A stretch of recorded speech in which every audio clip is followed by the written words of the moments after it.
Covid mën naa dal ku nekk man ñekku na ba ñekku nga.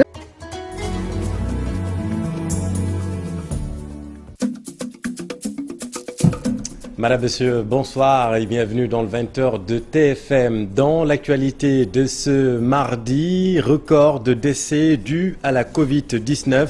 31 personnes ont succombé à la maladie au cours des dernières 24 heures. Les malades du cancer sont appelés à se faire vacciner d'art. À la une également, décès du khalife général des Layènes et du khalife de Thiénaba. Baye Abdoulaye Thiaw Laye repose désormais à Cambérène. Serigne Abdourahim Seck, décédé au Maroc, sa dépouille sera acheminée à Dakar dans les prochaines heures. L'actualité, c'est aussi la journée africaine de l'état civil. La problématique de l'archivage se pose avec acuité dans certaines régions, vous le verrez. L'ambassadeur de Turquie alerte sur des cas d'escroquerie sur les visas. La société Mosaïque Visa est l'unique mandataire de l'ambassade de Turquie. Plusieurs cas d'escroquerie ont été signalés selon le représentant diplomatique qui appelle à la vigilance. En sport également, les Lions de la plage s'envolent ce mercredi pour la Russie. Objectif, atteindre le dernier carré de la Coupe du Monde. Les Lions ont reçu le drapeau national aujourd'hui.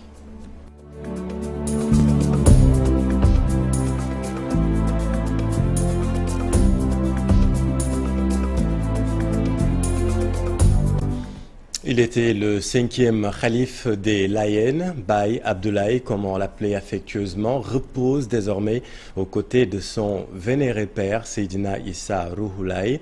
Baye Abdoulaye a été inhumé la nuit dernière. Ce matin, les fidèles Layènes se sont retrouvés dans une grande tristesse. On est tout cela avec Pape Faragning et Thierno Laurent Mendy. Tout est blanc autour de ce lieu et c'est la ruée vers le mausolée de Serigne Abdoulaye Thiaw Laye. Les fidèles viennent de partout pour partager la douleur avec la famille. Le rappel à Dieu du 5e khalife des Layènes a surpris la communauté. C'est vraiment douloureux. Le rappel à Dieu de Baye Abdoulaye Thiaw Laye, c'est une grosse perte pour toute la Oumma.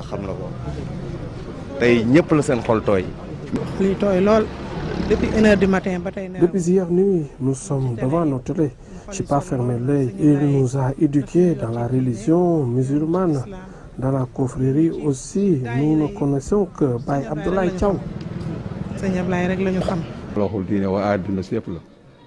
C'est une perte pour toutes les religions et pour le monde entier. Il considérait tout le monde. Il a beaucoup enseigné. Il a aussi laissé des écrits pour les talibés. Le saint homme a marqué son époque. Le saint a aussi tissé des relations étroites avec toutes les familles religieuses. S'il parle de Mame El Hadji Malick Sy, on dirait qu'il est de la famille qui aime pour Serigne Touba. C'est le même constat, c'est tous les chefs religieux du pays. Il a aussi donné à ses enfants les noms de toutes ses familles. Il était très proche aussi de Serigne Abdoulaye Mbacké. Lors de la visite de Pape Jean-Paul II au Sénégal, certains marabouts étaient réticents, mais lui, il tenait à recevoir l'hôte du pays. D'ailleurs, c'est lui seul que le pape avait salué main en main. Serigne Abdoulaye Thiaw a servi aussi la nation de la plus belle des manières.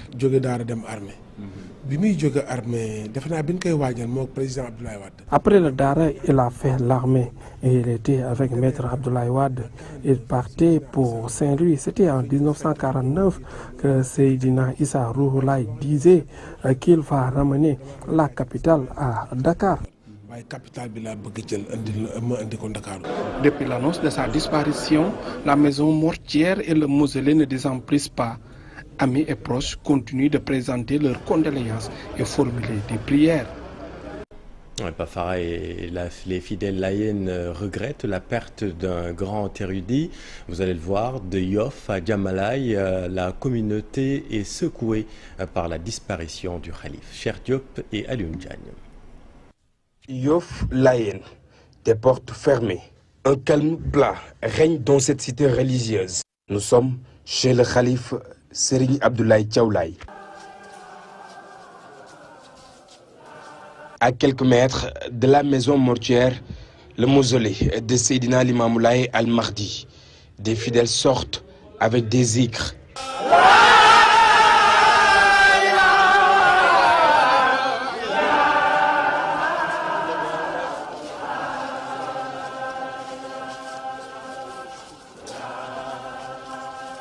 Les témoignages sont unanimes. Les fidèles parlent d'un homme multidimensionnel, un vrai serviteur de l'islam. Une grosse perte pour le Sénégal, un grand homme vraiment qui était à la hauteur de que tout le monde dépasse. Une perte pour toutes les communautés islamiques. El Hadj Abdoulaye Thiaw, c'est un monument extraordinaire. Il a fait tout pour la communauté laïque, particulièrement la religion islamique. Je peux dire qu'il était le fils aîné de Cheikh Abdoul Ahad Mbacké, tellement qu'il avait des relations cordiales. Vraiment, nous pleurons vraiment le rappel à Dieu de notre cher Khalif.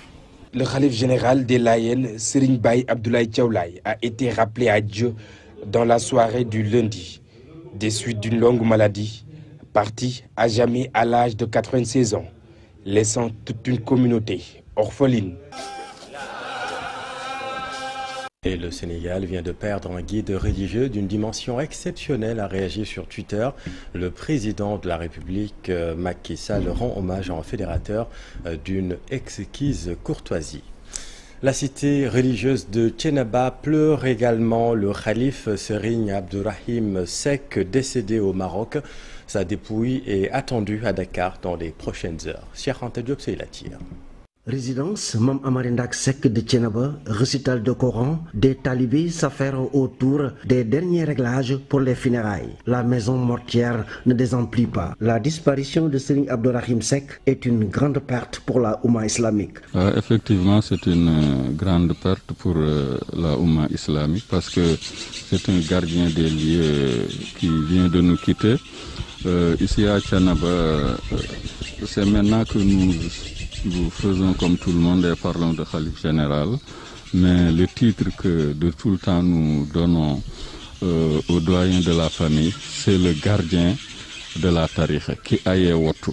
Donc la mission du Khalife à Thiénaba, c'est de préserver l'héritage spirituel qu'il a reçu de son grand-père Amary Ndack, de son père Momar Talla. Un gardien de la tradition orthodoxe musulmane qui vient de s'éclipser. Certes, il n'a pas duré à la tête de la tariqa, mais il a laissé derrière lui un riche patrimoine. 1 an et 2 mois juste, mais il a accompli sa mission. Il a lancé et achevé de grands chantiers comme la rénovation de cette résidence dans laquelle nous nous trouvons, l'électrification d'une dizaine de villages autour de Thiénaba, plein d'autres chantiers qu'il avait ambition de terminer, mais Dieu est arrivé avec sa volonté. Et nous nous inclinons. Serigne Abdourahim Seck est décédé au Maroc à l'âge de 83 ans. Il sera inhumé dans les prochaines heures à Thiénaba. Il est décédé au Maroc. Donc, les autorités, à commencer par le président de la République, le ministre de l'Intérieur, le ministre des Affaires étrangères, sont en train de s'activer pour que le corps vienne le plus tôt possible, mais pour le moment, nous n'avons pas encore de date précise, mais ça ne saurait tarder, Inch'Allah. Le nouveau khalife général de Thiénaba est connu, Serigne Assane Seck, son frère cadet. Il est né en 1940. Merci beaucoup, cher Anta. L'actualité, c'est aussi ce chiffre effarant. 31 décès liés à la Covid-19. Les autorités sanitaires exhortent d'art tous les malades du cancer à se faire vacciner. Vous le savez, le cancer est une des comorbidités redoutables. Voici à ce propos l'alerte du professeur Fatou Sambandiaï de l'hôpital d'Al-Adjam. Pour la première population, c'est-à-dire les cancéreux et de manière particulière les cancers du sang, nous exhortons tous nos patients à aller se faire vacciner. Mais cette vaccination obéit à des règles. La vaccination doit être faite avant le début de toute chimiothérapie ou 3 mois après les cures de chimiothérapie. Et dans tous les cas, si vraiment elle est nécessaire, il faudra la faire entre 2 cures, espacées au moins de 15 jours. Les drépanocytaires, de manière générale, ils font des infections régulières au niveau des poumons. Ils ont déjà le poumon qui est fragilisé depuis la naissance et donc, à partir de ce poumon fragilisé, ils vont faire fréquemment des infections, dont l'infection à SARS-CoV-2. Pourquoi aller se faire vacciner pour cette population également? Parce que ces infections pulmonaires, qui peuvent être à germe banal comme à germe spécifique ou à SARS-CoV-2, peuvent engager un pronostic vital. Il faudra également la faire chez les femmes drépanocytaires enceintes. Cette vaccination, elle est obligatoire depuis quelques semaines. Chez ces femmes drépanocytaires et les femmes enceintes de manière générale, il faudra insister sur la vaccination à partir du 4e mois de grossesse pour éviter les complications sévères. Et nous vous l'annoncions hier, le variant Delta attaque également la population pédiatrique, un phénomène qui coïncide avec les grandes vacances. Alors comment occuper et protéger les enfants contre la maladie? Reportage Marjeng et Aminata Marisso. Des gamins peu soucieux des difficultés de la vie s'adonnent à leur jeu favori. Il fait 17 heures passées à la rue 27, angle 4 de la Médina.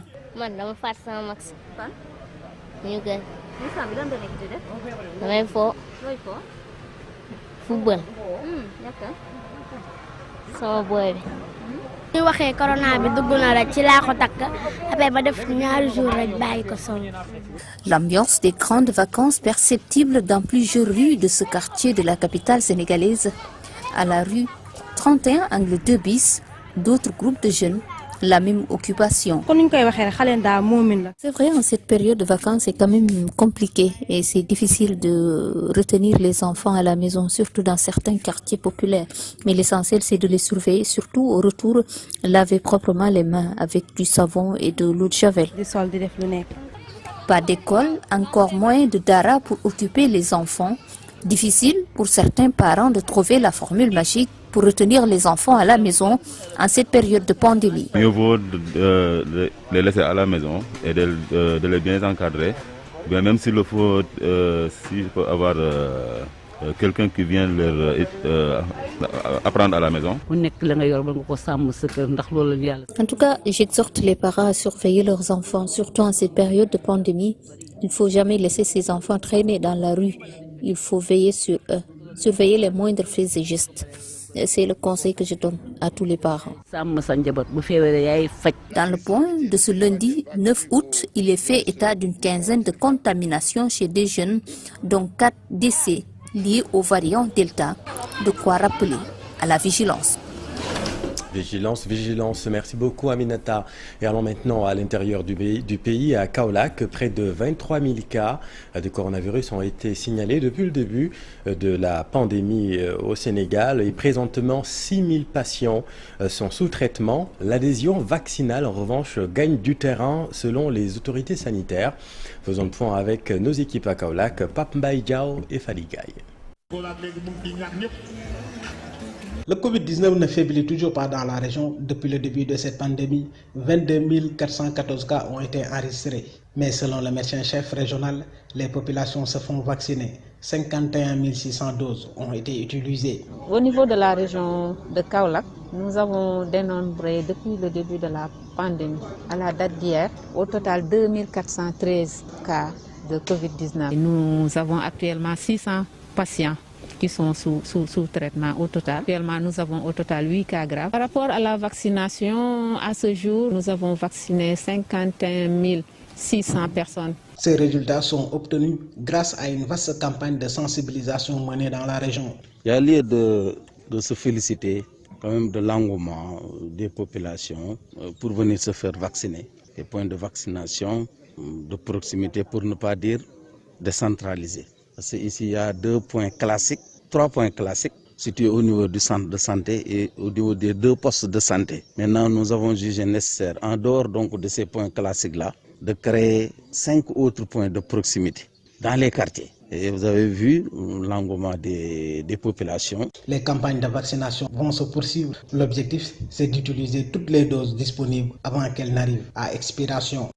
Merci Pape. Le pass sanitaire pourrait-il s'étendre au Sénégal? Ce laissez-passer vaccinal divise dans les pays qui l'ont rendu obligatoire. Selon le coordinateur de la cellule nationale du ministère de la Santé et de l'Action sociale, le Sénégal est doté de moyens techniques pour l'imposer si et seulement si le gouvernement en exprime le besoin.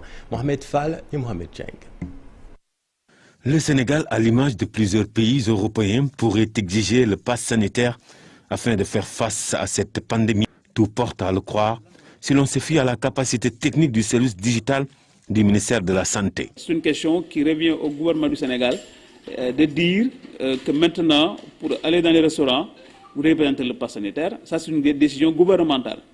Mais je ne sais pas encore, en tout cas, je n'ai pas écho de cette décision dans le circuit.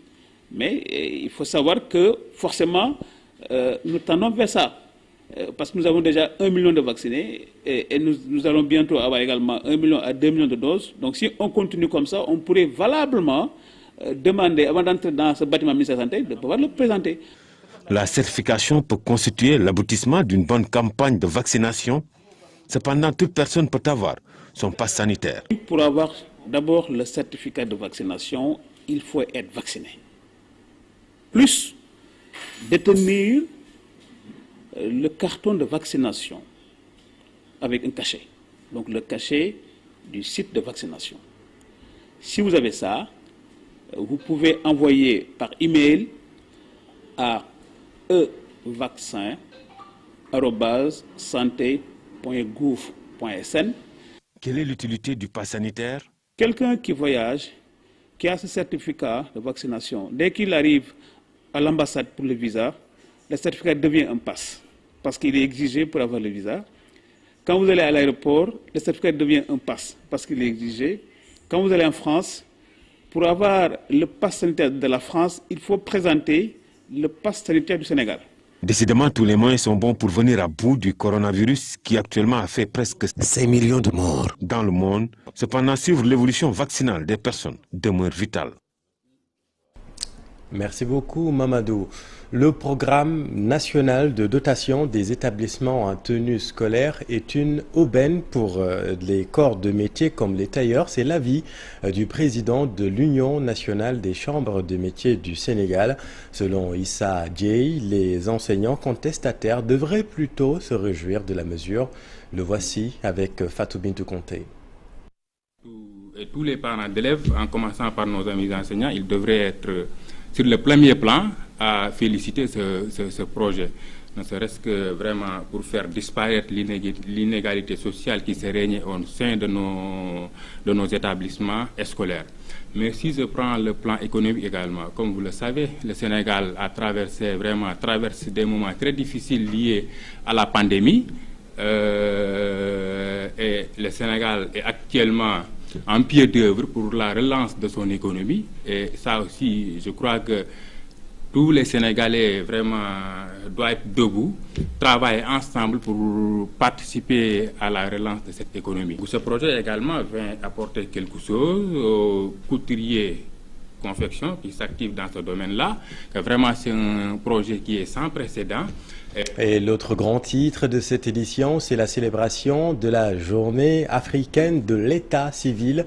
Et comme vous le voyez sur ces images, la problématique de l'archivage se pose avec acuité dans certaines régions. À cette occasion, les responsables de ces centres demandent à l'État d'apporter des solutions novatrices. Allons à Diourbel retrouver nos équipes Babacar Diouf et Nongonjaï. C'est un problème dans tous les services étatiques au Sénégal, l'état civil en particulier. La conservation des documents pose problème. Les causes sont multiples et diverses. Premièrement, la salle d'archivage doit être climatisée pour que les réseaux soient en bon état. Ça, c'est d'un. De deux, la qualité du papier n'est pas des meilleurs. En plus de la qualité du papier et l'état des locaux de conservation, les archives à l'état civil sont surutilisées. Et tant qu'il y a les risques, mais ça se détériore, à plus forte risque, ça se déplace chaque matin. Il faut que je signe, à partir des risques, ça retourne aux archives. Mais ça ne va pas arriver aux archives. Il faut que ça sorte d'abord et retourne à sa place. Il faut dès lors des solutions radicales et durables pour résoudre le mal. On a tous constaté la nécessité, par rapport aux recommandations déjà de la mission du Centre national, à recruter un archiviste professionnel. Et c'est dans ce cadre-là que M. Diop, que vous voyez à côté de moi, on a fait appel à ses services pour vraiment, l'idée c'est de le mettre vraiment dans le dispositif. En tout cas, beaucoup de citoyens sénégalais ont des problèmes à cause d'une mauvaise conservation des archives à l'état civil. Et Babacar, on en parle dans un instant avec le directeur national de l'état civil, Alioune Ousmane Sall, et l'invité de la deuxième partie de Soir d'info. Tout autre chose à présent, changement climatique. Les experts du groupe international de recherche sur le climat GIEC ont rendu le premier volet de leur 6e rapport. La tonalité est très alarmiste face à un réchauffement plus qu'espéré. Comment interpréter ce rapport qui fait peur? Ibou Diouf et Diafara Barbe. Alors que les effets du changement climatique se ressentent plus intensement que jamais sur toute la surface du globe, les experts du GIEC, le groupe international de recherche sur le climat, ont rendu ce lundi un nouveau rapport très attendu sur les scénarios climatiques envisagés. Et dans ce rapport, le GIEC nous apprend qu'on risque d'atteindre les 1,5 degrés de réchauffement d'ici 2030 et qu'on pourrait même atteindre 2 degrés de réchauffement d'ici 2050. Et si on atteint ces niveaux de réchauffement global, les conséquences vont être extrêmes, particulièrement pour les pays africains. Les données évoquées dans le rapport sont sans précédent. Il y a une accélération de la montée des mers et une intensification des vagues de chaleur. Et pour cet expert, les changements de demain dépendront des choix et des actions d'aujourd'hui. Le GIEC a dit qu'aujourd'hui, il y a une forte concentration des émissions de gaz à effet de serre. Donc, l'une des mesures que les décideurs politiques doivent prendre au niveau international, particulièrement les décideurs du Nord, c'est d'arriver à réduire les émissions de gaz à effet de serre. En plus de l'aide publique au développement, des financements spécifiques pour faire face au réchauffement climatique. Le réchauffement climatique se ressent déjà avec une augmentation de 1,1 degré Celsius depuis le début de la période industrielle.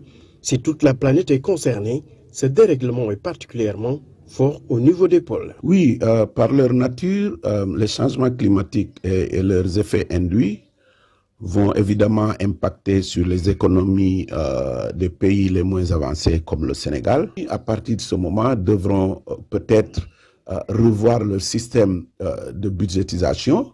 Là où on mettait 1000 milliards, on va être obligé de mettre 1200 à 1300 milliards. Pour les experts de l'ONU, les événements météorologiques extrêmes que nous vivons depuis cet été ne feront que s'amplifier si rien n'est fait. Le nouveau rapport des experts du climat détaille les désordres à grande échelle occasionnés par le réchauffement et démontre que pour éviter le pire, des mesures doivent être prises immédiatement. Merci Ibou. Mosaïque Visa est l'unique prestataire externalisé de l'ambassade de Turquie en charge des dépôts de visa. Face aux nombreux cas d'escroquerie, l'ambassadeur de la Turquie au Sénégal appelle les demandeurs à se montrer vigilants. Nos équipes l'ont rencontré, Marcel Farba Maroun et Alioune Diagne. Ils sont nombreux, ces sites frauduleux au Sénégal qui promettent de s'occuper des démarches dans le but d'obtenir un visa pour la Turquie. Une stratégie qui, bien sûr, n'a d'autre but que d'extorquer de l'argent aux demandeurs. Des précisions sont ainsi apportées. Alors, il faut avoir d'abord des papiers nécessaires. Donc, depuis le casier judiciaire, de l'assurance de voyage, il y a une réservation d'hôtels et d'avions, il y a des attestations bancaires. Pour les commerçants, il faut une invitation de leur fournisseur s'ils veulent avoir un visa d'affaires.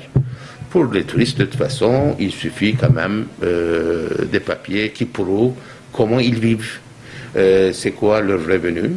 Donc, quand il y a de tous les papiers avec leur passeport valide au moins 6 mois, ils peuvent facilement faire leur dépôt. Ici, de lundi au vendredi, donc sans rendez-vous, comme ils veulent. Et le lendemain, nous rendons tous les passeports à l'ambassade. Et après, c'est l'ambassade, de toute façon, qui décide sur le système de visa. à Dakar pour tenter de faire partie des personnes qui iront à la découverte de ce pays. La société Mosaïque Visa se charge du traitement des dossiers. Il s'agit en effet du centre officiellement désigné par l'ambassade de Turquie pour recevoir les demandes de visa à mettre à la disposition du public dans la capitale sénégalaise. Mosaïque Visa, c'est une société qui n'est pas seulement à Dakar, qui existe aussi à Doha, Qatar, Luanda, Angola, qui travaille parallèlement avec les ambassades de la Turquie pour prendre les dépôts des visas et aussi pour faire le retrait des passeports. La Turquie s'étend de l'Europe de l'Est à l'Asie mineure. Elle est reconnue comme étant une destination privilégiée pour ceux et celles qui désirent passer de belles vacances, surtout en cette chaude période estivale. Le pays est en effet celui qui comporte le plus de sites archéologiques dans le monde. Et le moins que l'on puisse dire, c'est que beaucoup de nos compatriotes choisissent de plus en plus de s'y rendre. Merci beaucoup Marcel. Et puis un mot de sport mondial de beach soccer. Les Lions s'envolent ce mercredi pour la compétition prévue du 19 au 29 août au complexe olympique de Louniki. L'équipe a reçu ce mardi le drapeau national. L'objectif n'est autre que d'intégrer le dernier carré. Ibrahim Makan. Une traditionnelle cérémonie pour galvaniser et remettre le symbole de la nation aux Lions du beach soccer. Nous sommes au siège de la fédération où un hommage a été rendu d'abord au défunt calife de Thiénaba et des Layènes. Fraîchement réélu, le président de la fédération de football affiche son optimisme par rapport à l'équipe. Vous avez, au plan international, été la dernière équipe à participer à une compétition officielle et ça a été couronné de succès. Et là, on rentre dans une nouvelle ère, un nouveau mandat. Vous allez être les premiers à descendre sur le terrain, mais au niveau mondial. Fasse le ciel que la même réussite que vous avez connue ici à Sali, que vous la connaissiez sur les terres de Russie. Du côté des Lions, même si la tâche s'annonce rude avec le Portugal, triple champion du monde, l'équipe se dit consciente et entend rendre l'ascenseur à la tutelle. Fédération sénégalaise de football, nous devons rendre l'ascenseur à la fédération. Nous l'avions dit en 2019, nous le réitérons aujourd'hui. La fédération a fait tout ce qu'elle devait faire pour le beach soccer. Désormais, la balle est dans notre camp et nous voulons pour la première fois atteindre notre objectif, notamment le dernier carré, qui se trouve être également l'objectif du chef de l'État. Le drapeau est remis par le président de la Ligue de football amateur, représentant du ministre des Sports. Occasion pour Abdoulaye Sow de motiver davantage Ngala Sylla et ses hommes. Vous avez le potentiel et les atouts nécessaires pour marquer l'histoire du beach soccer à Moscou. Dans un intervalle de moins de 15 ans, vous avez remporté 6 fois la Coupe d'Afrique des Nations de beach soccer en 2008, 2011, 2013, 2017, 2019 et 2021. Votre mission, vous devrez continuer à Moscou, en Russie. Vous ne devez pas faillir à votre destin. Et vous avez l'opportunité à la face du monde d'inscrire encore une fois votre parcours en lettres de marbre sur les livres du football mondial. Les Lions s'envolent ce mercredi pour le mondial de beach soccer prévu du 19 au 29 août en Russie. Les Lions sont dans le groupe D en compagnie de l'Uruguay, l'Oman et du Portugal. Merci beaucoup Ibrahima et c'est la fin de cette édition. Merci infiniment de l'avoir suivi. L'info continue dans un instant. Vous retrouvez Papa Abdoulaye et son invité, le directeur national de l'état civil. Excellente suite des programmes sur TFM. Bonne soirée.